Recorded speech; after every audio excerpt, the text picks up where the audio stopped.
तो हम लोग क्लास 9 में कौन चैप्टर पढ़ रहे हैं? साइंस में सेल पढ़ रहे हैं। ये सेल का तीसरा या चौथा क्लास है? तीसरा क्लास है। पिछले 2 क्लास में सेल के बारे में जो बेसिक इन्फॉर्मेशन था वो दिया था पहले क्लास में। सेल का सुपरलेटिव, कैसे बड़ा सेल किसको बोलते हैं, छोटा सेल कौन सा है, सेल क्या चीज है, सेल का इंपॉर्टेंस क्या है। पहला क्लास इंट्रोडक्शन में ही गया था। जाहिर सी बात है, जो पहले क्लास दे देखेगा उसको दूसरा क्लास समझ में हम क्यों पढ़ रहे हैं सेल, सेल का इंपॉर्टेंट क्या है हमारी लाइफ में, तो मालूम हुआ सेल ही लाइफ है, सेल ही लाइफ है। फिर हम लोग सेल क्लास में क्या देखा कि सेल के 2 हिस्से थे, एक सेल का न्यूक्लियस और एक सेल का साइटोप्लाज्म। दोनों ही क्या मिला के बोलते हैं? प्रोटोप्लाज्म। सेल के प्रोटोप्लाज्म में सेल का एक न्यूक्लियस है और उसके सेल के बाकी से क्या बोलते हैं? छोड़ करके सेल के प्रोटोप्लाज्म में न्यूक्लियस को छोड़ करके बाकी हिस्सों को बोलते हैं हम लोग साइटोप्लाज्म बोलते हैं। उस साइटोप्लाज्म में बहुत सारे सेल ऑर्गेनल्स पाए जाते हैं, जैसे कि ribosome, centrosome, mitochondria, Golgi bodies, endoplasmic reticulum, ऐसी बहुत सारी और भी बहुत सारे सेल ऑर्गेनल्स हैं। और देखा कि कितना सारे इंपॉर्टेंट सेल ऑर्गेनल्स है ना। अगर डीपली में अगर पढ़ा हम लोग पिछले क्लास में, यहाँ तक कि जब हम लोग पढ़ा ये प्लास्टिड के बारे में, तो वहां पर देखा प्लास्टिड कितना इंपॉर्टेंट सेल ऑर्गेनल है। प्लास्टिड में तुम्हारा क्रोमोप्लास्ट था, लिथोप्लास्ट था और क्लोरोप्लास्ट था। बताया कि वो कितना इंपॉर्टेंट है वो सारा चीज। हालांकि बहुत ज्यादा ही डेप्थ में बता दिया था, उतना डेप्थ बताने का दरकार नहीं था, बहुत ज्यादा ही बता दिया था, लेकिन इंटरेस्ट पैदा करने के लिए कभी कभी मतलब आगे चले जाना पड़ता है, मतलब बियॉन्ड सिलेबस जाना पड़ता है। सिलेबस में खास लिमिट तक है, बस ये इसका ये काम है, लेकिन उस काम को फील भी करवाने पड़ेगा ना। जब तक आप वो काम को फील नहीं करेंगे और आप वो उसमें आपको इंटरेस्ट नहीं पैदा होगा तो फिर आपको पढ़ने में अच्छा नहीं लगेगा। तो सेल के प्रोटोप्लाज्म में हम लोग साइटोप्लाज्म के बारे में ऑलमोस्ट डिस्कस कर लिया। यहाँ तक कि हम लोग ये भी देखा था पानी क्यों पीते हैं हम लोग। तो पानी हम लोग को प्यास लगती है, हम लोग को नहीं लगती, किसको लगती है प्यास? हमारे सेल के साइटोप्लाज्म को पानी का दरकार होता है, तो हम लोग पूरे बॉडी को प्यास का एहसास होता है। कितना सिस्टमेटिकली हमारा बॉडी काम करता है। तो आज हम बात करेंगे सेल के सबसे इंपॉर्टेंट पार्ट के बारे में, जिसके बारे में अभी तक डिस्कस नहीं किया हम लोग, और उसको हम लोग सेल का दिमाग भी बोल सकते हैं। जाहिर सी ये भी बहुत वास्ट टॉपिक है, हम आपको लिमिटेड पढ़ाएंगे जितना आपको जानकारी रखना है।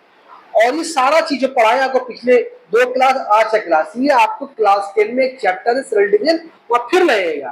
तो चूंकि अभी पढ़ा दे रहे हैं तो उसमें पढ़ाएंगे नहीं, उस वक्त बोलेंगे 3 वीडियो देख करके आओ, ये 3 वीडियो देख करके आओ। तो जब देख करके आओगे तो हम स्टार्ट करेंगे सेल डिवीजन से।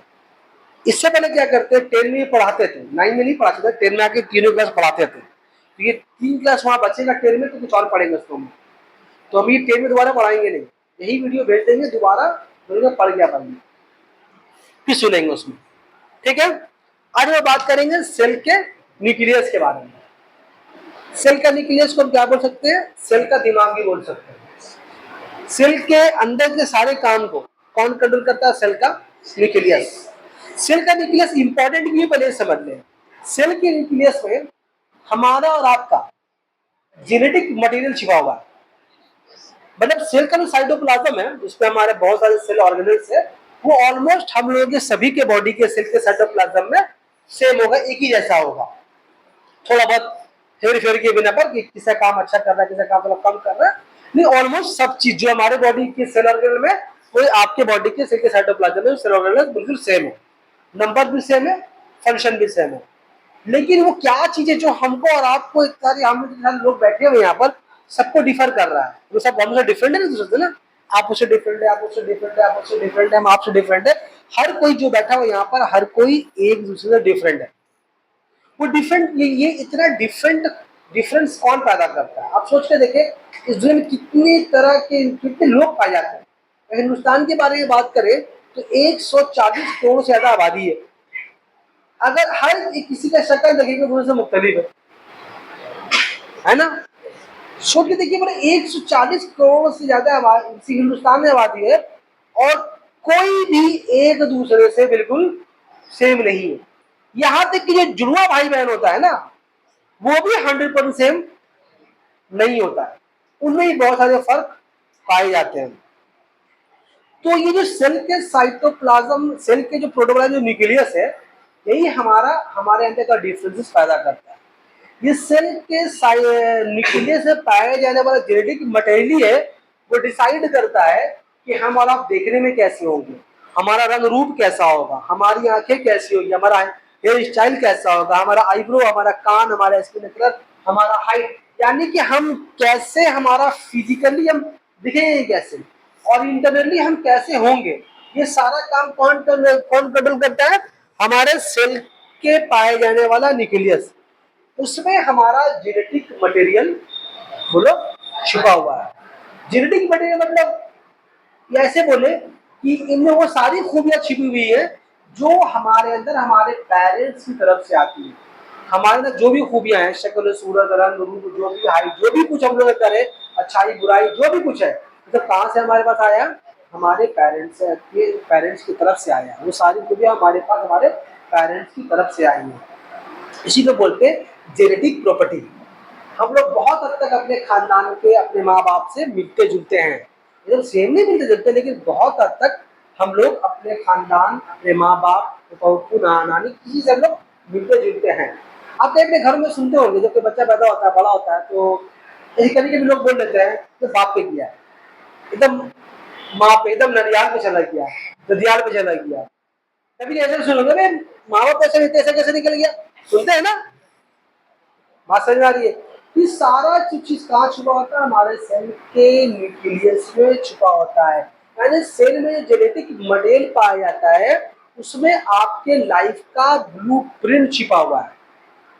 उस जेनेटिक मटेरियल क्या बोलते हैं हम लोग? क्रोमोसोम बोलते हैं। क्रोमोसोम। उस क्रोमोसोम को और छोटा ब्रेक करेंगे, और छोटा ब्रेक करेंगे, तो उसको बोला जाता है डीएनए। क्या बोला जाता है? डीएनए। यानी बहुत सारा डीएनए मिले क्या बनाता है? क्रोमोसोम। और डीएनए को और छोटा करेंगे तो उसको बोलते हैं जीन। क्या बोलते हैं? जीन। वो जीन नहीं जो चाक से निकलने वाला, वो जीन नहीं। तो यानी जीन से बना हुआ है डीएनए, डीएनए से बना हुआ है क्रोमोसोम। इसीलिए चूंकि जीन सबसे छोटा यूनिट है इसका, जेनेटिक मटेरियल का, जेनेटिक प्रॉपर्टी का, यानी वो खूबियां जो हमारे अंदर हमारे पेरेंट्स से ट्रांसफर होकर के आती है, उसका सबसे छोटा हिस्सा कौन है? जीन। जीन क्या चीज है? एक जीन, किसी जानदार के एक जीन में एक प्रॉपर्टी छिपी हुई रहती है। एक जीन में एक प्रॉपर्टी छिपी हुई रहती है। स्किन का जीन अलग होता है, बाल का जीन अलग होता है, आंखों का कलर का जीन अलग होता है, हाइट का जीन अलग होता है। सब जीन्स आते कहां से? हमारे पेरेंट्स की तरफ से आते हैं। और हर जीन्स किसमें होता है? पेयर में होता है। पेयर में होता है, उसमें एक माँ की तरफ से और एक बाप की तरफ से। लेकिन ये दोनों जीन्स, माँ के जो जो जीन्स आएगा, बाप के जो जीन्स आएगा, दोनों जीन्स एक साथ एक ही बार नमूदार जाहिर नहीं होते। कोई एक जाहिर होता है, कोई एक छुप जाता है। से फॉर एग्जाम्पल मान लीजिए किसी का अब्बू का रंग डार्क है और किसी का अम्मी का रंग बहुत फेयर है, ठीक। अब उसी जो औलाद पैदा हुई, मान लो वो फेयर पैदा हुई, अब्बू का डार्क है, अम्मी का रंग फेयर है, तो लोग क्या बोलते हैं? माँ पे गई या माँ पे गया, है ना? तो इसका मतलब ये हुआ कि अम्मी के स्किन का कलर, उसकी मदर का स्किन का कलर जाहिर हुआ और बाप के स्किन का कलर छुप गया। इसका मतलब ये नहीं कि कंप्लीट छिप गया। वो जो औलाद जो फेयर रंग लेके, गोरा रंग लेके पैदा हुई है, उस औलाद के जीन के अंदर काला रंग छुपा हुआ है, लेकिन जाहिर वो नहीं हुआ। अब हो सकता है जब उसकी औलादें पैदा होंगी, मान लो उसकी शादी नहीं हुई, अब उसका हस्बैंड भी फेयर है और माँ तो फेयर है ही है, तो औलाद काली हो गई। बोले जाहिर कैसे हो गया? माँ भी माँ का रंग था, बाप का बेटा काला कैसे हो गया? तो कैसे हो गया? वो बाप वाला जीन दोबारा, बोलो। ये एक एग्जांपल दे रहा है आपको, ऐसे करोड़ों प्रॉपर्टीज हमारे आपके बॉडी में। ये आपको सिर्फ क्या बता, सिर्फ स्किन के कलर का चिन्ह बता रहे हैं आपको। बात समझ आ रही है? बात ऐसा होता है कि अब्बू का हाइट बहुत लंबा, अम्मी का हाइट कम है, अब औलाद जो हुई सब लंबी यानी सब किसने गया? लंबाई के मामले में बाप पे गया, बाप पे गया। अब इसका मतलब नहीं कि अब औलाद एकदम लंबा रहेगा हमेशा, वो देखने में लंबा तो है, वो तो हमेशा लंबा रहेगा, लेकिन उसके लंबाई की जीन में नाटक का जीन भी है। वो अब आने वाले औलाद में, और जब उनकी शादियां होंगी, उनकी बेटियां बेटे होंगे, तो कोई ना कोई नाटक आएगा। अब बोले जाई क्या अम्मा बल्लम्बा नाटक कैसे आएगा, तो कहां से आया, दादी का जीन आया। तो लोग बोलते ना कभी दादी पे किया है, दादा पे किया है। अब हम लोग अपने दादा दादी फूफा हो, फूफा पर बहुत अलग खानदान का होता है, तो फूफू या चचा हुआ या खाला हुई या मामा हुए, हम लोग बहुत तक उन लोगों में मिलते जुलते हैं। हमारा बहुत कुछ, सब कुछ नहीं मिलता। कभी कभी ऐसा होता है, लोग बोलते हैं ये जो ना ये लंबाई अपना ननियाल में ले लिया, लेकिन गुलाब लेकिन स्किन करेगा अपना ननियाल कर लिया, ऐसा लोग बोलते हैं। कभी कभी ऐसे बोलते हैं पूरा बाप पे किया है, पूरा माँ पे होता है ना रे भाई, नहीं समझता। ऐसा सुनने मिलता होगा अक्सर घरों में, खासकर जब अगर लड़का लड़की थोड़ा खराब हो गया, दादी लोग क्या बोलती है, तो माँ पे किया है। अगर अच्छा निकला तो बाप पे किया है, नरियान में उल्टा होता है, अगर लड़का अच्छा निकला तो बाप पे किया, खराब निकला तो बाप पे किया है ना। ये अलग कहानी की सोचो, झगड़ा वाला बात है। लेकिन अब बोलने का मतलब ये समझ है कितना इंपॉर्टेंट चीज है। ये सारी खूबियां आपके उस क्रोमोसोम में छिपी हुई है, यानी आपके क्रोमोसोम में जो एक डीएनए, और डीएनए बहुत सारे छोटे छोटे जीन से मिलकर बना होता है। और जीन क्या होते हैं, जीन क्या होते हैं, आपके किसी एक कैरेक्टर को जाहिर करते हैं। आप लंबा होंगे, एक जीन आपके आंख के कलर का होगा, एक जीन आपके सीने कलर का होगा, एक जीन आपके हेयर स्टाइल का होगा, एक जीन आपके अलग अलग प्रॉपर्टी का होगा। तो ये सारे जो जीन बहुत सारे क्या बनाते हैं, डीएनए बनाते हैं। और डीएनए क्या बनाता है, क्रोमोसोम बनाता है। आप लोग कभी सुनेंगे टीवी वगैरह में कि ऐसी कभी कभी मूवीज वगैरह में डीएनए टेस्ट, डीएनए टेस्ट क्या होता है, किसी भी जब जानदार किसी भी इंसान की जब पहचान नहीं हो पाती है, कभी कभी ऐसा हादसा हो जाता है कि चेहरा वगैरह समझ में नहीं आता कि ये किसका, मतलब कभी ऐसे ज्यादा कब होता है ये, जब ट्रेन वाला हादसा होता है, जब कोई जल गया, अब पहचान में नहीं आ रहा कि इनका बच्चा या इनका बच्चा नहीं, शक ये मेरा बच्चा है जो जो इंतकाल कर चुका है। तो साइंस करता है कि डॉक्टर लोग करते हैं क्या, उसमें उसका डीएनए टेस्ट होता है, उसका एक डीएनए सैंपल लिया जाएगा, और डीएनए सैंपल को उसके माँ बाप के डीएनए सैंपल से मैच किया जाएगा। तो माँ बाप का डीएनए सैंपल, चूंकि उस औलाद का डीएनए बना किससे, माँ बाप से बना है, तो उस औलाद का डीएनए स्टडी करके, माँ बाप के डीएनए स्टडी करके मालूम हो जाता है कि औलाद वाकई इसकी है या नहीं। अगर अगर डीएनए पैटर्न जो डेथ हुआ बॉडी का, अगर डेड बॉडी का अगर डीएनए पैटर्न माँ बाप से मैच कर रहा है, मतलब ये उसी का औलाद है। बात समझ में आ रही है, समझे। तो अब समझ कितना इंपॉर्टेंट ये जेनेटिक मटेरियल है। मतलब अगर आपके सेल का हम डीएनए ले लें, मतलब मान लो बच्चा पैदा हुआ, अब बच्चा पैदा हुआ है, तो अगर हम उसका डीएनए सैंपल ले लें, तो उसका डीएनए सैंपल से हम पता कर पाएंगे लगे औलाद लंबी होगी, नाटी होगी, और हम तो खैर बच्चा पैदा अपने आप मालूम हो जाता है ये कैसा होगा, ये आदतें कैसी होंगी, वो आदतें कैसी होंगी, आंख का रंग कैसा, बाल कैसा इसका होगा, मतलब सब कुछ आप उस मतलब समझिए वो आपके लाइफ का ब्लूप्रिंट होता है। डीएनए जो आपका लाइफ का ब्लूप्रिंट होता है, पूरे डीएनए की लंबाई में आपका हर एक क्या बोलते हैं, कैरेक्टर छुपा हुआ रहता है। इसी को बोलते हैं जेनेटिक प्रॉपर्टी बोलते हैं, जेनेटिक कैरेक्टर बोलते हैं। बोले बात समझ में आ रही है। अब बात करते हैं हम लोग ठीक से न्यूक्लियस के बारे में, ठीक है। अभी आपको सिर्फ बताया इसका इंपॉर्टेंस क्या है, क्यों पढ़ना जरूरी है। तो मान लीजिए आपका एक सेल है, ये आपका एक सेल है, और सेल के बीच में यहाँ पर कैसा इस सेल में यहाँ पर एक न्यूक्लियस है, क्या बची यहाँ पर एक न्यूक्लियस है, और यहाँ पर क्या चीज है, ये इसे क्या साइटोप्लाज्म बोलते हैं। यहाँ बहुत सारे क्या चीज मौजूद है, सेल ऑर्गेनेल मौजूद है, ठीक। अब चूंकि इसके अंदर क्या मौजूद है, हम लोगों का जेनेटिक मटेरियल मौजूद है, और यहाँ पर एक न्यूक्लियस भी है जो क्या पैदा करता है, बोलो तो बोलो, राइबोसोम, बोलो क्या बताया था, प्रोटीन, जो प्रोटीन पैदा करता है ना, बोलो भाई।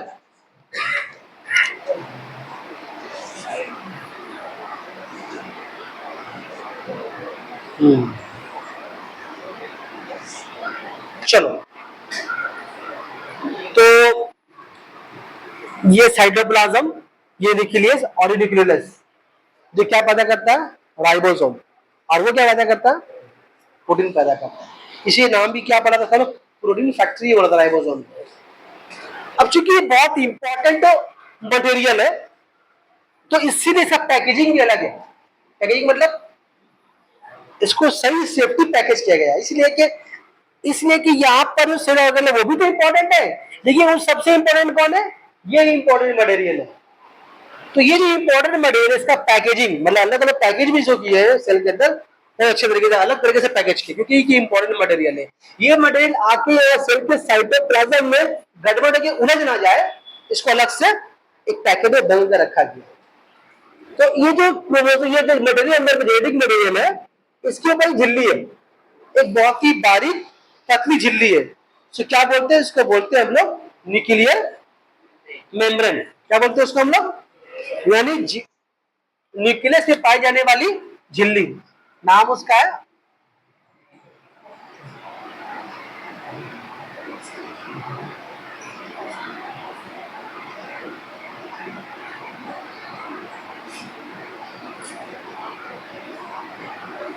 Nuclear membrane. क्या चीज है? न्यूक्लियर मेम्ब्रेन है, और ये न्यूक्लियर मेम्ब्रेन के अंदर एक खास तरह का लिक्विड है, मतलब कि इसके ऊपर एक झिल्ली है, नाम क्या है उसका? Nuclear membrane.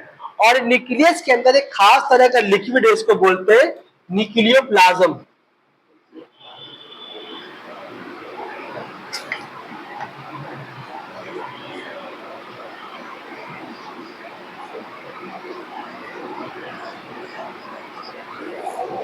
उसी न्यूक्लियोप्लाज्म में ये जेनेटिक मटेरियल तैरते रहते हैं। ये जेनेटिक मटेरियल जो होते हैं वो खास तरह के मैटर से मिलकर बने होते हैं, जिसको बोलते हैं क्रोमाटिन मैटर। क्रोमाटिन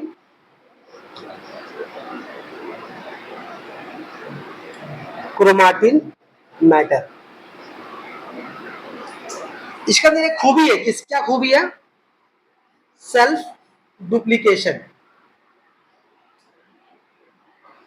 देखिए, ऐसे तो आमतौर पर क्रोमोसोम का जो शक्ल होता है वो इस तरह से होता है।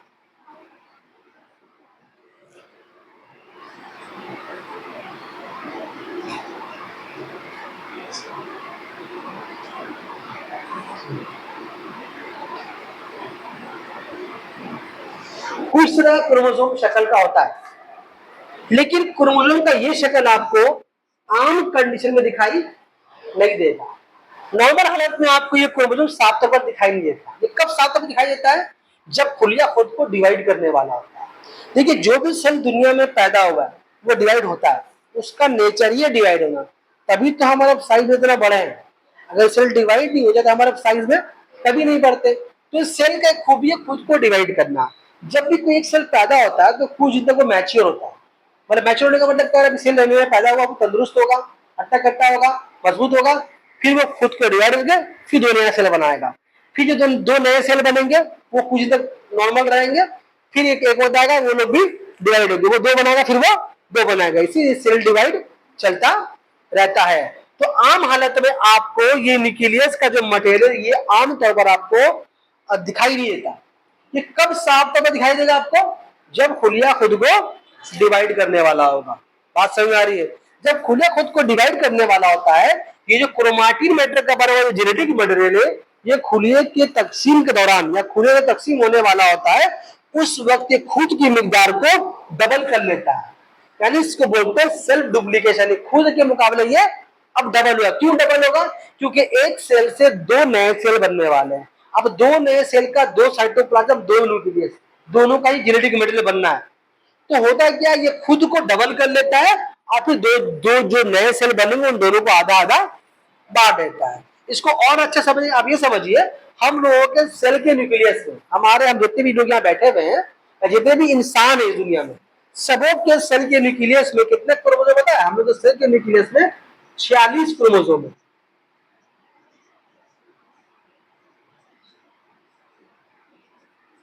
जितने भी जानवर इंसान है, हम गाय, बकरी, कुत्ता, बिल्ली के बारे में बात नहीं कर रहे हैं, इंसानों के बारे में बात करें, दुनिया में जितने भी दुनिया में लोग हैं या जितने दुनिया में भी इंसान पाए जा रहे हैं, तो सारे इंसानों के सेल के न्यूक्लियस में 46 क्रोमोसोम है। ये 46 क्रोमोसोम है तभी हमारा इंसान है। अगर ये 46 क्रोमोसोम में, हम आपको इसको दिखा रहे हैं कितना इंपॉर्टेंट है। ये 46 क्रोमोसोम अगर आपका एक दो क्रोमोसोम यहाँ वहां हो गया तो फिर आप इंसान नहीं, कुछ और बन जाएंगे। ऐसे फॉर एग्जाम्पल मान लीजिए आपका 46 क्रोमोसोम नहीं हो गया, अगर आपके बॉडी में, आपका बॉडी में 4 क्रोमोसोम कम हो गया, अगर आपके बॉडी में 4 क्रोमोसोम कम हो, बॉडी मतलब आपके सेल के न्यूक्लियस में सेल के अगर आपका 4 क्रोमोसोम कम हो जाए तो आप बन जाएंगे मंकी। क्या बन जाएंगे? मंकी। मतलब मंकी के, बंदरों के सेल में आपका 42 क्रोमोसोम न्यूक्लियस में, यानी अब सर ऐसे 4 क्रोमोसोम का हेरफेर है, 4 क्रोमोसोम का। आप आपका बॉडी क्या है, बंदर का, आपको पूछ निकलेगा, बॉडी में आपके बाल चले आएंगे, आपका मुंह अजीब तरह का हो जाएगा, मतलब आप बंदर बन जाएंगे। या अगर बात करें, अगर आपके बॉडी में 40 दो और कम हो गया तो आप बन जाएंगे रैट, चूहा। ये नंबर ऑफ क्रोमोसोम 1 2 3 वेरी करने से आप बिल्कुल एक मुख्तलिफ जानदार हो जाएंगे। तो समझिए कितना इंपॉर्टेंट है ये वाला जेनेटिक मटेरियल। ये डिसाइड करता है आप कैसा होने वाले हैं। ऑर्थोडीपली सुनिएगा, ऑर्थोडीपली सुन लीजिए। हम लोग के बॉडी में 46 क्रोमोसोम में 44 जो होता है ऑटोजोम, और एक क्रोमोसोम होता है, इसको बोलते हैं एलोजोम। ये XY और ये 44A प्लस XX, ये जो क्रोमोसोम का पेयर है ये इंडिकेट करता है फीमेल क्रोमोसोम। ये फीमेल का है क्रोमोसोम का सेट, और ये वाला मेल का है। मेरी बात समझ रहे क्या बोल रहे हैं? आप समझ ध्यान से। ये 44A जो है, 44A जो, इसको बोलते हैं ऑटोजोम, और ये जो XY है इसको बोलते हैं एलोजोम। इसको एलोजोम को सेक्स क्रोमोसोम भी बोलते हैं।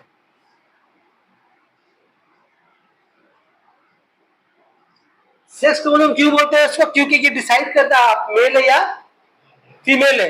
मतलब ये 44A 44 से हम लोग जितने लोग बैठे हुए यहाँ पर सबका सेम है, सिर्फ ये 2 क्रोमोसोम लड़के लड़कियों में अलग अलग होता है। यही 2 क्रोमोसोम डिसाइड कर रहा है कि आप लड़का या आप लड़की है। मेल में क्या पाया था? XY क्रोमोसोम, और फीमेल में पाया था XX क्रोमोसोम। बात समझ में आ रही है? तो ये 2 क्रोमोसोम डिसाइड कर रहा है आप लड़का है लड़की। सोचिए ना, हम तो ये तो बंदर चूहा बिल्ली अलग बात हो गया। मतलब ये 2 क्रोमोसोम, दो भी क्या समझिए, एक ही क्रोमोसोम है, एक तो यहाँ एक यहाँ भी है, सिर्फ एक क्रोमोसोम वाई है तो आप मर्द है, और एक क्रोमोसोम एक से आप फीमेल है, औरत है, लड़की जो भी है फीमेल है। बात समझ में आ रही है? तो कितना इंपॉर्टेंट बात है ये, यही सेल का न्यूक्लियर डिसाइड कर रहा है कि आप कौन है। यानी अगर एक सेल आपको लाकर तुम दोगे, हम तो मशीन नहीं है, हम उस सेल को लैब में देकर पता लगा देंगे ये सेल है, ये लड़की का लड़का का, आसानी से मालूम हो जाएगा। और थोड़ा डीपली सुनो, और थोड़ा डीपली सुनो। अगर इस क्रोमोसोम में अगर हल्का सा डिफेक्ट हो गया, सुन लो क्या होगा। अगर ये वाला हसन अहमद खली, ये 44 मेल के बारे में बोले, 44A, और ये XY है, ठीक है। अगर इसमें एक और X आ गया, जेनेटिक म्यूटेशन अगर हो गया, जानते क्या हो जाएगा? लड़का लोग बड़े बड़े लड़के चलते हैं, लड़का लेके आ आते लड़कियों वाली है, हंसता है। बात समझ रही है? बात समझ रही है? मतलब जो लड़का नॉर्मल है लेकिन वो आधे आधे लड़कियों वाली है, ऐसे हाथ रहेगा तो उसको लड़की का सजा समझना अच्छा लगेगा, डांस नाचना अच्छा लगेगा। ऐसे लोग होते हैं ना मार्केट में है। तो सोचो एक क्रोमोसोम कल यहाँ हो गया ना तुम्हारा, तो तुम कहां से कहा हो गया। और अगर वही लड़की का देखिए ना, तो अगर लड़कियों में क्या होगा, अगर वाई चलाया भूल से, अगर ऐसा हो जाता है, ऐसे लोग दुनिया में है ना, तो इसका मतलब न्यूक्लियस का जेनेटिक पैटर्न हमारी तरह सेम, एक क्रोमोसोम डिफेक्ट होने से नहीं कहां से गया हो गया, जिसको तो जानते हो अच्छी तरह से, बस वगैरह में बहुत मिलती है, लोग मानते हैं है ना। लेडीज होती है लेकिन चेहरे में दाढ़ी वाड़ी है, चेहरे में निकला रहता है। आज लोग का बॉडी लगता है मर्दों की तरह देखने में, लेकिन होती है औरतें। हाँ से यार, ये सब क्या, सब कहाँ की नोरा, सब उसी जेनेटिक मटेरियल यानी क्रोमोसोम का पैटर्न में चेंज आने से हो रहा है। सागर कहता कहता कहानी बता, इसीलिए ये ठीक नहीं होता, इसीलिए ये चीज ठीक जो हो गया बस वो रह गया, क्योंकि अब तुम अपने बॉडी है कितना से चेंज करोगे, 37 ट्रिलियन सेल है और हर रोज कितने ट्रिलियन सेल मर रहे, कितने नए पैदा हो रहे, तुम कैसे कर पाएगा? तुमको चेंज करने के लिए मरना पड़ेगा, मर के दोबारा को जिंदा होना पड़ेगा, वो भी घंटे से जिंदा दोबारा होगा, तुमको मरना पड़ेगा, तभी तुम्हारा पूरा सिस्टम खत्म होगा। हाँ वो अलग बात है, अभी कुछ लोग दवाई के जरिए इंजेक्शन लेकर के भी लड़का लड़की बन, लड़की लड़का बन रहा है, ऐसा है ना, खबर सुनते होंगे, न्यूज में पेपर वगैरह पढ़ते होंगे और आप लोगों को देखते होंगे, एक नॉर्मल लड़का था जिसे देख रहे वो लड़की बन गया। तो आजकल लोग अपना जीन भी चेंज करवाने की कोशिश करें, पूरा नहीं बनता लेकिन वो थोड़ा हम समझ में ऐसा देखेंगे देखे आप लोग बताओ। बहरहाल कहां से कहां बात चला गया, तो बहुत कुछ चला गया हम लोग। तो ये से आपको बताया कि ये समझाने के लिए इतना बात बताया कि न्यूक्लियस का अहमियत, जो उसका जो क्रोमोसोम है जो डीएनए से बना है, डीएनए जो जीन से बना है, वो कितना अहमियत का हामिल है, ठीक। इसीलिए क्या इसका पैकेजिंग बहुत अच्छे से, थोड़ा यहाँ होगा तो एक्स्ट्रा आ गया, दूसरा घट गया तो क्या से क्या हो गया देखते देखते हो जाएगा, तो गाना है क्या से क्या हो गया देखते देखते। तो ऐसे जो लोग होते हैं वो लोग जेनेटिक पैटर्न का शिकार होते हैं, लेकिन जो लोग शौक से करते हैं वो गलत करते हैं, उनको नहीं करना चाहिए ऐसा, ठीक। चलिए आगे चले,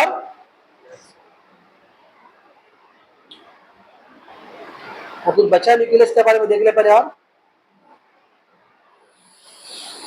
हाँ न्यूक्लियस के बारे में बोल दिया है।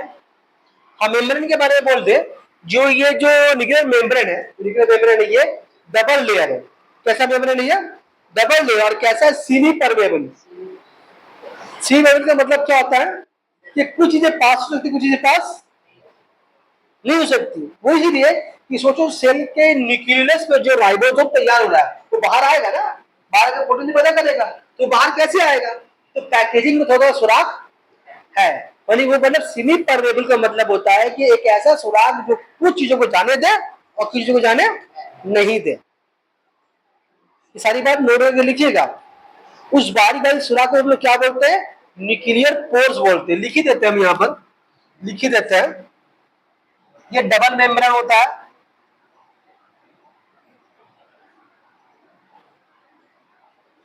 ये डबल मेम्ब्रेन होता है। और किससे मिलकर बना होता है? लिपिड से, एंड लिपिड प्लस प्रोटीन से मिलकर बना है। लिपिड प्लस प्रोटीन से मिलकर बना है। उसके बारे में क्या जानने वाली बात है इसके बारे में? और ये जो बारी बारी सुराख होते हैं क्या बोलते हैं? न्यूक्लियर न्यूक्लियर पोर्स बोलते हैं उसको।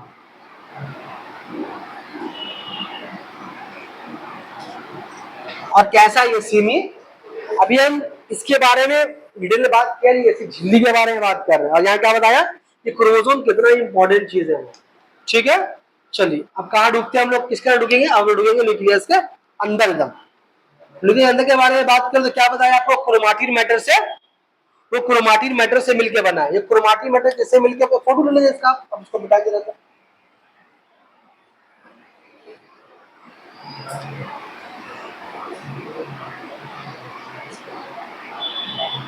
फोटो लीजिए इसका।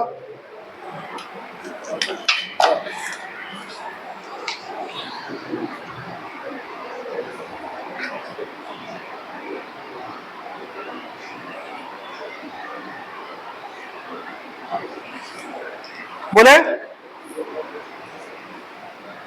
चलो मिटा देते हैं इसको सिमटाते हैं।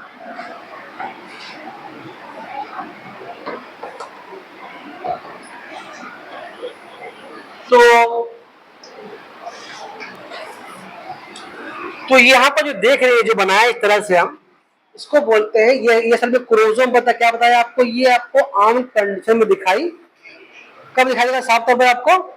जब ये खुद को डिवाइड करने वाला होगा। क्यों उस वक्त दिखाई देता है? क्योंकि ये खुद की मिकदार को उस वक्त डबल कर लेता है। जब कोई डबल होगा तो वो साफ साफ दिखाई देगा। तो यहाँ जब उस टाइम शुरू में क्या रहता है, यहाँ पर बोला जाता है कि न्यूक्लियो प्रोटीन, ये क्रोमाटिन मैटर का बना हुआ बहुत ही बारीक बारीक क्या रेशा है, फाइबर है।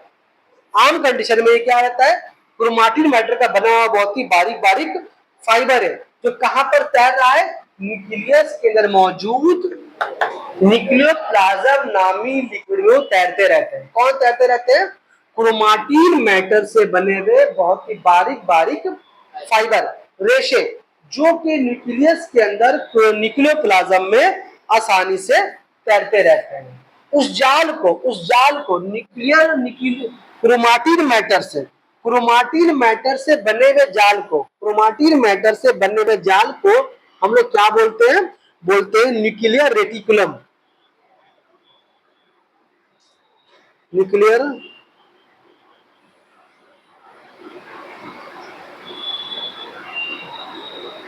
रेटिकुलम ये क्या जी, एक तरह का नेट है, जाल है। क्या बोला, फिर से बोलो, क्रोमाटिन मैटर के बने हुए बहुत ही बारीक बारीक रेशों का एक जाल बिछा होता है न्यूक्लियस के अंदर, जो न्यूक्लियस के अंदर न्यूक्लियोप्लाज्म नामी लिक्विड में आसानी से वो तैरते रहते हैं। उन बारीक बारीक रेशों के जाल को, उस जाल को क्या बोलते हैं हम लोग, न्यूक्लियर रेटिकुलम बोलते हैं। बोलो, न्यूक्लियर रेटिकुलम बोलते हैं। क्या खूबी इसके अंदर होती है, इसके अंदर सेल्फ डुप्लीकेशन की एक खूबी होती है। बात समझ में आ रही है। तो आम कंडीशन में ये रेशा फाइबर जो है फैला हुआ रहता है। और ये फाइबर के बारे में थोड़ा और बात करें, जब फूली की तकसीम का टाइम आता है तो उसके बारे में आगे बात कर लेंगे। अभी पर यहाँ पे बात को समझ आई, जालू क्या बोलते हैं हम लोग, जालू क्या बोलते हैं, ठीक है, रेटिकुलम बोलते हैं। और ये जाल को थोड़ा अगर हम जूम करेंगे, जैसे जूम करते हो ना, जूम करेंगे तो आपको ये जाल जो है इस तरह दिखाई देगा।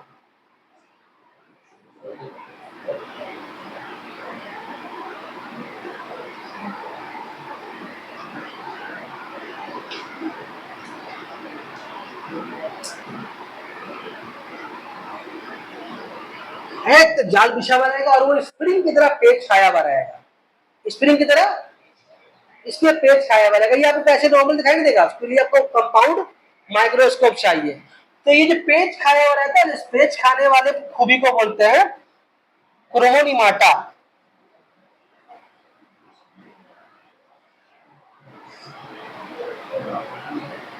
तो क्या चीज है क्रोमोनीमाटा, न्यूक्लियर रेटिकुलम के जाल जो है उनमें से हर एक रेशा, हर एक फाइबर वो स्प्रिंग के हुए पेच खाए हुए शक्ल में रहता है। क्यों ऐसा किया हुआ रहता है, वो क्योंकि एक न्यूक्लियस के अंदर एक लिमिटेड जगह है और एक पैकेजिंग है, इससे बाहर वो जा नहीं पाएगा। अब इसके बाद जा नहीं पाएगा तो फाइबर क्या करते हैं, बहुत सारे फाइबर्स होते हैं, 46 क्रोमोसोम है और बहुत लंबे लंबे होते हैं, लेकिन पेज की शाखा के शक्ल में वो इसलिए पेज खाए हुए रहते हैं कि कम जगह में समा सके। जैसे मान लीजिए, अगर मान लीजिए आप लोग बैठे हैं, बहुत लोग ऐसे पैर फैला के बैठे हैं, अगर मान लीजिए बहुत लोग आ रहे हैं, क्या बोलेगा, और सिमट के बैठो, सुकड़ के बैठो, बोलते हैं ना, तो उससे क्या होगा, ज्यादा लोग कम जगह में बैठ सकते हैं। तो ये करता है कि क्रोमोसोम भी पेज खाने की शक्ल इख्तियार कर लेता है, जिसको लोग क्या बोलते हैं, क्रोमोनीमाटा। बोलो, तो इनमें से हर एक रेशा को क्या बोलते हैं हम लोग, क्रोमोनीमाटा बोलते हैं। और ये जाल को क्या बोलते हैं, न्यूक्लियर रेटिकुलम। फिर से रिपीट करते हैं, क्रोमाटिन मैटर से बने हुए बारीक बारीक रेशों के जाल को बोलते हैं न्यूक्लियर रेटिकुलम, और उन जाल में से हर एक रेशा को बोलते हैं क्रोमोनीमाटा। और वो किस शक्ल में रहते हैं, स्प्रिंग की जैसे पेच खाई हुई शक्ल की हालत में पाए जाते हैं। ठीक है, अब आइए इधर आगे। तो क्रोमोसोम के बारे में हम लोग को जो पढ़ना है, अभी जो पढ़ेंगे हम लोग, जहां तक हो सकेगा हम लोगों का पढ़ेंगे, जैसे केमिकल कंपोजिशन। इसका दो तरह का कंपोजिशन है, एक बाहर से देखने में कैसा लगता है, वो भी नहीं पढ़ेंगे, उसका तो नीड नहीं है, वो आपके अभी हाईवे सिलेबस में। और एक ऐसा केमिकल कंपोजिशन, तो इंपॉर्टेंट क्या है इसका, केमिकल कंपोजिशन, केमिकली वो कैसे बना हुआ है, किन किन चीजों से वो मिलके बना हुआ है। आइए बात करते हैं हम लोग chemical composition of chromosome.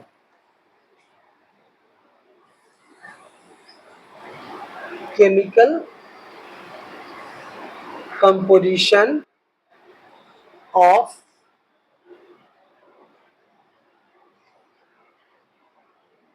Chromosome. पहले क्या बोलेंगे क्रोमोसोम के बारे में, तो आपसे पूछे क्रोमोसोम किसको बोलते हैं, तो आप क्या बोलिएगा वो कि क्रोमोसोम न्यूक्लियो प्रोटीन। क्या बोलेंगे? न्यूक्लियो। क्यों न्यूक्लियो प्रोटीन बोलेंगे? क्योंकि ये जिस प्रोटीन से बना होता है वो सिर्फ खुलिये के न्यूक्लियस में ही पाया जाता है। इसे नाम क्या पड़ा उसका? Nucleo protein. तो क्रोमोसोम क्या चीज है? न्यूक्लियो प्रोटीन के बने हुए बहुत ही बारीक बारीक रेशे हैं, बहुत ही बारीक बारीक रेशे जो कहाँ पाए जाते हैं? खुलिये के न्यूक्लियस के अंदर। और किसी भी जानदार के मॉरिसी औसाफ, मॉरिसी औसाफ मतलब हेरिडिटी कैरेक्टर का जिम्मेदार है। तो पूछ ले आपसे क्रोमोसोम क्या चीज, क्या बोलेगा? फिर से बोलते हैं आप, ये न्यूक्लियर प्रोटीन के बने हुए बारीक बारीक रेशे। आपने पूछा आपसे, अच्छा इसको न्यूक्लियर प्रोटीन क्यों बोलते हैं? तो बोलिएगा ये इसलिए इसको न्यूक्लियर प्रोटीन बोलते हैं कि ये जिस प्रोटीन से बनता है वो सिर्फ न्यूक्लियस में ही पैदा होता है, न्यूक्लियस ही बनाता है उसको। तो न्यूक्लियर प्रोटीन के बने बहुत ही बारीक बारीक रेशे कहाँ पाए जाते हैं? न्यूक्लियस के अंदर पाए जाते हैं। तो फिर बोलते हैं एक बार कि क्रोमोसोम न्यूक्लियर प्रोटीन के बने हुए बहुत ही बारीक बारीक रेशे जो कहाँ पाए जाते हैं? खुलिये के न्यूक्लियस के अंदर पाए जाते हैं। और क्या क्या रहता है इनके अंदर? हमारा और तुम्हारा हेरिडिटी कैरेक्टर। हेरिडिटी कैरेक्टर यानी क्या? Genetic property. समझ आ रही है? तो हमारे हेरिडिटी कैरेक्टर का जिम्मेदार, अगर बुक में पढ़ेंगे आप तो आपको इसमें लिखा रहेगा कि मॉरिसी औसाफ के हामिल होते हैं। मॉरिसी औसाफ का मतलब ये हो रहा है यहाँ पर, उसको बोलते हैं हेरिडिटी कैरेक्टर। अब हेरिडिटी कैरेक्टर क्या चीज है? हेरिडिटी के माने क्या चीज है? हेरिडिटी के माने चीज ये है कि वो खूबियां जो हमारे पेरेंट्स से हम लोगों को मिलती है, हम लोगों को ट्रांसफर होती है। इसके पूरा एक चैप्टर है हेरिडिटी, आज ही क्लास 10 में खत्म हुआ है। इतना क्वेश्चन है करना, कम से कम नहीं तो 400 के लिए क्वेश्चन है सॉल्व करने के लिए। खाली आपका 85 तो एमसीक्यू है। सिर्फ 10 क्लास में कुछ नहीं, किसी का दाग लगाते नहीं है। जो देंगे हम देंगे आपको, मेरा ही क्वेश्चन पढ़ने का, उसका आंसर भी हम देंगे। लेकिन आपको अब 10 में से स्कूल एग्जाम है, कान में टिक डाल लेते हैं। ठीक बात समझ में आ रही है? तो वो पढ़ाया, उसमें लगा 8 हेरिडिटी पढ़ाने में लगा 8 क्लास, सिर्फ पढ़ाने में हेरिडिटी को। इसीलिए 10 में साइंस 2 क्लास होता है हफ्ते में, एक करेंगे तो खत्म ही नहीं होगा, सिर्फ 2 पढ़ाते हैं। समझे बगल? तो हेरिडिटी का मतलब क्या चीज है? मगर पढ़े कुछ हम लोग कि पेरेंट की बच्चों में ट्रांसफर कैसी होती है, वो पूरा पढ़ा हम लोग क्लास 10 में। अभी ये कल खत्म हुआ, आज का क्लास 10 होता है क्या? जब चैप्टर पूरा खत्म होता है, खत्म होने के बाद चैप्टर खत्म हो गया, लास्ट दिन आपको क्वेश्चन देंगे, आप तो पढ़ के ऑब्वियसली आएंगे घर से, तो पूरा क्वेश्चन आंसर सुनते हैं। क्वेश्चन आप कहाँ का दे देंगे और क्वेश्चन बोलेंगे, आंसर आप दीजिएगा। बहुत मजा आता है उसमें, जो मार दे वार होता है। तेरी माया का राहुल सोच समझ आ गया मेरे पास, कहां से कहा इसको बताए। तो क्रोमोसोम का हम लोग क्या पढ़ने वाले हैं? Chemical composition. तो पहले क्या बोल दिया आपको, ये क्रोमोसोम क्या चीज है? ये न्यूक्लियर प्रोटीन का बना हुआ बहुत ही बारीक बारीक रेशा है, ठीक है, जो खुले के न्यूक्लियस में पाया जाता है और जानदार के मॉरिसी औसाफ का। देखिए बुक जब पढ़ेंगे ना मॉरिसी औसाफ, तो आपको नया लगेगा नहीं, आपको सब तो माने बताए इसका। अगर मायने नहीं मिलेगा आप सीधा रटते हो उसको, हाँ मॉरिसी से शामिल होता है, मॉरिसी से शामिल होता है, मॉरिसी से शामिल होता है, लेकिन किसको बोलते हैं मॉरिसी औसाफ? आपको समझ में नहीं आता, बात समझ में। चलिए आई केमिकल कंपोजिशन। तो अगर किसी केमिकल कंपोजिशन में अगर हम जाएं तो ये कुछ खास तरह के न्यूक्लिक एसिड, कुछ खास तरह की न्यूक्लिक एसिड और कुछ इंपॉर्टेंट प्रोटीन से मिलकर बना होता है। कुछ इंपॉर्टेंट, ठीक है, तो लिखा था कुछ इंपॉर्टेंट प्रोटीन से मिलकर बना होता है। अब ये प्रोटीन जो होते हैं वो बेसिक प्रोटीन होते हैं और एसिडिक प्रोटीन भी होते हैं। तो इस तरह के प्रोटीन को क्या बोलते हैं? खास नाम दिया गया हिस्टोन प्रोटीन। Histone protein. और इसमें 2 जो एसिड पाया जाता है वो कौन है? DNA and RNA.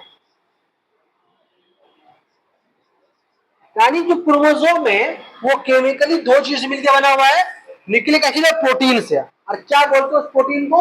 उस प्रोटीन का खास नाम है, उसको बोलते हैं हिस्टोन प्रोटीन बोलते हैं। और ये एसिड जो है न्यूक्लिक एसिड कि दो तरह के एसिड से मिलकर बना होता है, एक का नाम है डीएनए और एक का नाम है आरएनए। डीएनए का फुल फॉर्म है डीऑक्सी राइबोन्यूक्लिक एसिड और आरएनए का फुल फॉर्म है राइबोन्यूक्लिक एसिड।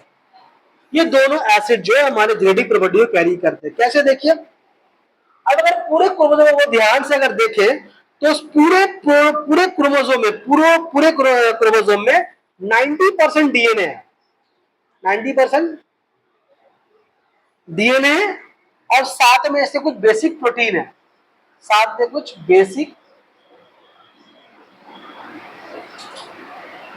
प्रोटीन है। किसमें, मतलब अगर हम क्रोमोसोम को पूरा अगर 100% माने तो उसमें 90% अकेले कौन है, डीएनए और कुछ इंपॉर्टेंट प्रोटीन है। और 10% कौन है, 10% आपका है आरएनए एंड एसिडिक प्रोटीन।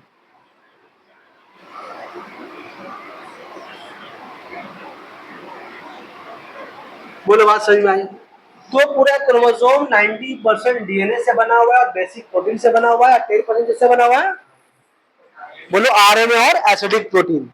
तो ज्यादा इंपॉर्टेंट कौन लग रहा है, डीएनए और बेसिक प्रोटीन, मतलब कि मैक्सिमम क्रोमोसोम को बनाने में इसका कंट्रीब्यूशन है। बोलो बात समझ में आ रही है। बाकी नाम तो बताया आपको, डीएनए और आरएनए का फुल फॉर्म बताया। डीएनए का फुल फॉर्म क्या चीज है, डीऑक्सी राइबोन्यूक्लिक एसिड, और आरएनए का फुल फॉर्म क्या चीज है, राइबोन्यूक्लिक एसिड। ठीक है, अब आइए बात करते हैं, चूंकि देख रहे हैं कि सबसे इंपॉर्टेंट कौन है इसमें, डीएनए, तो बात करेंगे हम लोग डीएनए के बारे में। शुरू में आपको बोल ही दिया, हम क्या बोला, बोलो डीएनए के बारे में कि क्रोमोसोम बना हुआ है डीएनए से और डीएनए बना हुआ है जीन से बना हुआ है।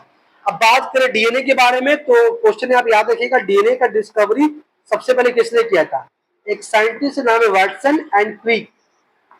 इन दो ये दो साइंटिस्ट है जिन लोगों ने 1953 में 1953 में डीएनए का डिस्कवरी किया था। यानी बहुत पुराना नहीं है डिस्कवरी, 1953 मतलब आज से मान लो 70-80 साल पहले इसका डिस्कवरी हुआ है। कौन किया, वाटसन एंड क्रिक। किससे बना हुआ है, न्यूक्लिक एसिड से बना हुआ है। तो पहले बोल ही दिया हमने कैसे बना हुआ है। और ये एसिड में क्या क्या पाए जाते हैं, ध्यान से देखिए क्या पाए जाते हैं, deoxy ribose sugar,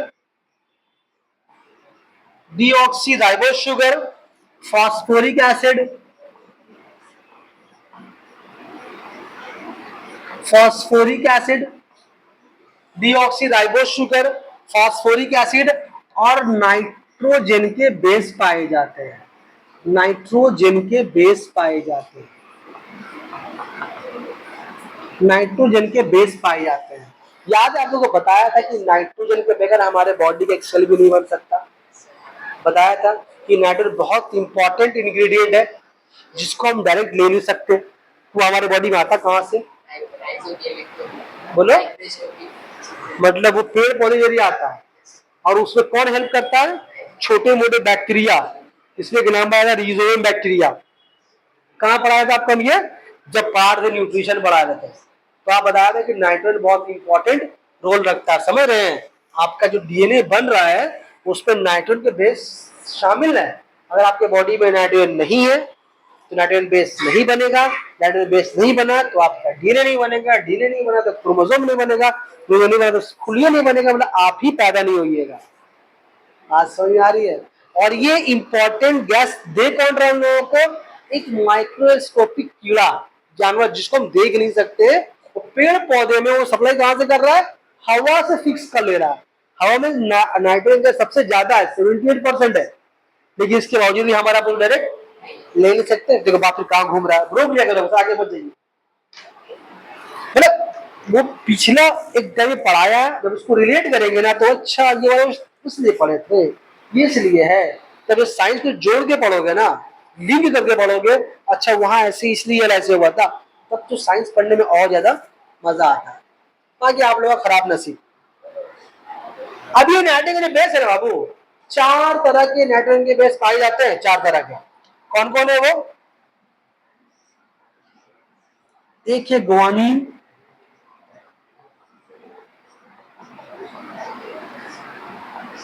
adenine, thymine and cytosine. ये नाइट्रोजन के 4 इंपॉर्टेंट बेस है। कौन है चारों? नाइट्रोजन के बेस है। ये नाइट्रोजन के 4 बेस मिलकर क्या नाइट्रोजन के बेस कहलाते हैं, जो किसको बनाते हैं? वो फास्फोरिक एसिड, डीऑक्सीराइबोज शुगर और न्यूक्लिक एसिड मिलकर क्या बनाते हैं? हमारे आपके बॉडी का डीएनए बनाते हैं। बोलो। अब आइए बात कर ले इसके बारे में, आरएनए के बारे में। तो आरएनए के बारे में भी क्या चीज है? जो नाइट्रोजन के बेस से पाए जाते हैं, सेम आरएनए पाए जाते हैं, सिवाय एक के। वो कौन है? वो थाइमाइन। मतलब आरएनए में थाइमाइन नहीं पाया जाता। थाइमाइन की जगह में पाया जाता है यूरेसिल। किसे बना बोला था? आरएनए में। यानी आरएनए में कौन कौन सा नाइट्रोजन के बेस है?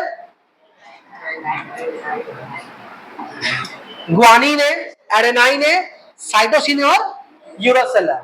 तो हम पूछ सकते हैं आपसे नेक्स्ट क्लास में कि बताओ वो कौन सा नाइट्रोजन का बेस है जो डीएनए में और आरएनए में नहीं है? ये आरएनए में, डीएनए में नहीं है। तो याद रखना पड़ेगा क्या कि आरएनए में थाइमाइन नहीं है, इसी जगह में कौन है? यूरेसिल। बोलो, बात समझ में आ रही है? अब ये जो नाइट्रोजन के 4 बेस है, कौन कौन नाम पता है आपको? ग्वानिन, एडेनाइन और थाइमिन। ये ग्वानिन, जी से ग्वानिन, ए से एडेनाइन, टी से थाइमिन और सी से साइटोसिन। ये नाइट्रोजन के 4 बेस, यही वो इंपॉर्टेंट 4 बेस है जो हमारे और आपके हर एक कैरेक्टर को बनाने का जिम्मेदार है। चाहे वो आपके नाक का साइज हो, आपका आईब्रो हो, आपका कलर हो, आपके दांत हो, आपका स्किन हो, आपकी लंबाई हो, आपका कान का साइज, आपका कुछ भी आपका कुछ भी। अगर आप बात करें तो हमारे बाल का कलर ये कैरेक्टर है, हमारा हाइट ये कैरेक्टर है, मेरी आवाज ये कैरेक्टर है, हमारा दाढ़ी ये कैरेक्टर है, आंख का कलर ये कैरेक्टर है। ऐसे कितने हमारे बॉडी में होंगे बोलते कैरेक्टर? बहुत सारे होंगे। यही 4 नाइट्रोजन का बेस, यही 4 नाइट्रोजन का बेस आपस में अलग अलग रेशियो में, अलग अलग तनासुब में, अलग अलग मिकदार में मिल करके, यही नाइट्रोजन के 4 बेस अलग अलग तरीके से मिक्स होकर के एक कैरेक्टर बनाते, इसको जीन बोलते हैं। ये ठीक उसी तरीके से कि दुनिया में 3 कलर मेन है। कौन कौन कलर मेन है बोले तो? दुनिया में इतना कलर देख रहे हैं ना, ये इतना जो कलर देख रहे हैं हम लोग, 3 ही कलर मेन है। कौन बोले तो? Red, blue, green. इसको प्राइमरी कलर बोला जाता है। ये 3 कलर ही दुनिया में आपस में लाखों करोड़ों कलर बनाए इन लोगों ने। कोई भी कलर इन 3 कलर के लिए आपस से मिलकर बन ही नहीं सकता। यहां तक व्हाइट भी बना है तो रेड ब्लू ग्रीन से मिलकर बना, ब्लैक ही बना है तो रेड ब्लू, ये पीला पहन के आप, ये भी रेड ब्लू ग्रीन से मिलकर बना। तो अलग अलग रेशियो में, अलग अलग तनासुब में। इसका अच्छा एग्जांपल क्या है? कभी प्रिंटर में, यहाँ प्रिंटर देखिए, यहाँ पर 3 कलर यहाँ पर है, दिखाई दे रहा है यहाँ पर? रेड ब्लू ग्रीन ही है। अब यहाँ कुछ को प्रिंट करना होता है, हम प्रिंट करते हैं और हर कलर का चीज निकलता है।